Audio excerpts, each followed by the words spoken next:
dulu.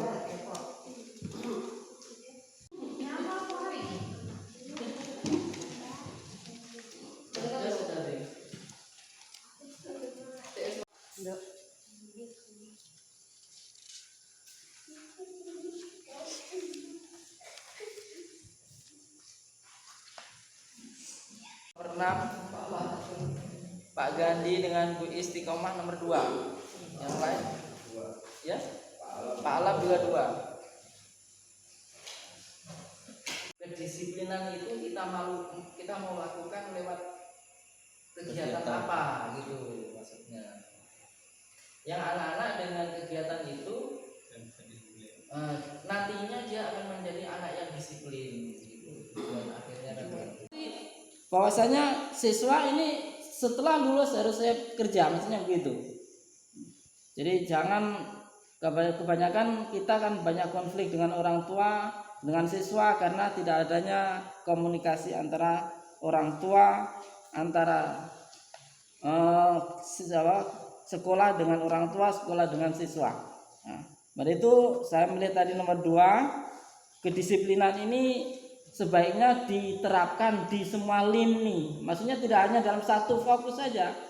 Nah, jadi di dalam satu, misalnya kita tadi mendirikan IPENU, kita terapkan di situ enggak, tapi di semuanya. Nah, misalnya kalau kita programnya di SMK itu misalnya pertanian, ya di pertanian itu kita juga terapkan kedisiplinan untuk membuat anak didik itu dia disiplin gitu. Cuman penerapannya tetap di semua lini, hanya ada pelatihan yang kita mau pilih. Kira-kira seperti itu ya. Pelatihan apa yang kira-kira membuat anak-anak ini dia tertanam dalam dirinya untuk disiplin. Saya kira begitu. Tidak dianjurkan untuk memilih semuanya dilaksanakan pada tahapan ini gitu.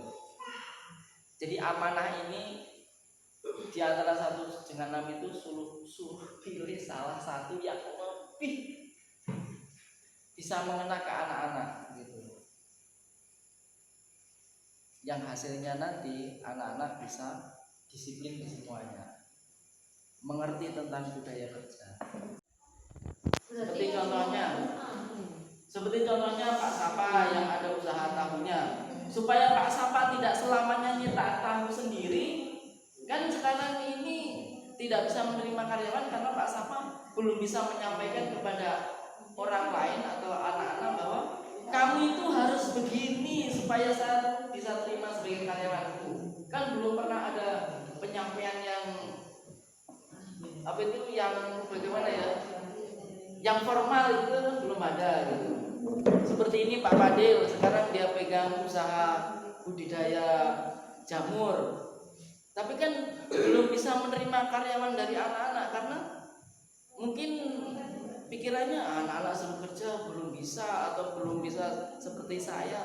Nah, supaya anak-anak bisa seperti saya, ini kan seperti tadi disampaikan, dari pihak pengusahanya itu harus menyampaikan kepada anak-anak SMK bahwa sampean itu supaya bisa diterima di perusahaan ini atau supaya bisa berusaha seperti ini seperti itu harus mempunyai kemampuan seperti itu. Bekalnya harus ada.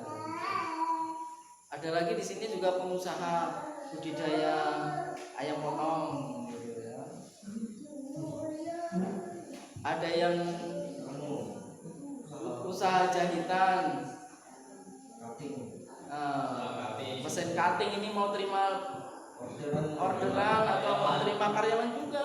Jadi sebagai manajernya mesin cutting itu harus menyampaikan juga kepada anak-anak atau kepada siswa. Untuk itu ini nanti setelah kita sepakati mana dari 1 sampai 6 yang kita laksanakan, itu nanti akan kita adakan pertemuan dengan anak-anak gitu. Namanya diklat ya itu judulnya. Iya, diklat. Diklat penguatan budaya kerja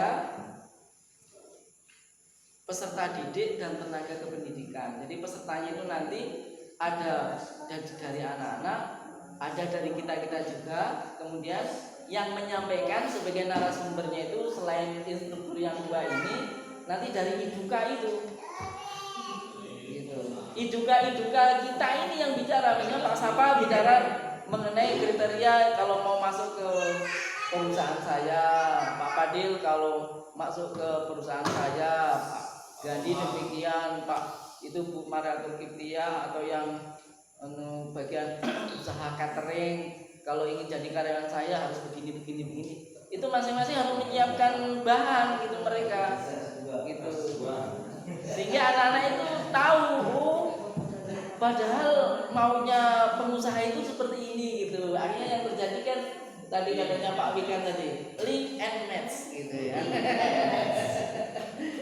Nyambung antara keperluannya pengusaha dengan kemampuan anak-anak gitu maksudnya.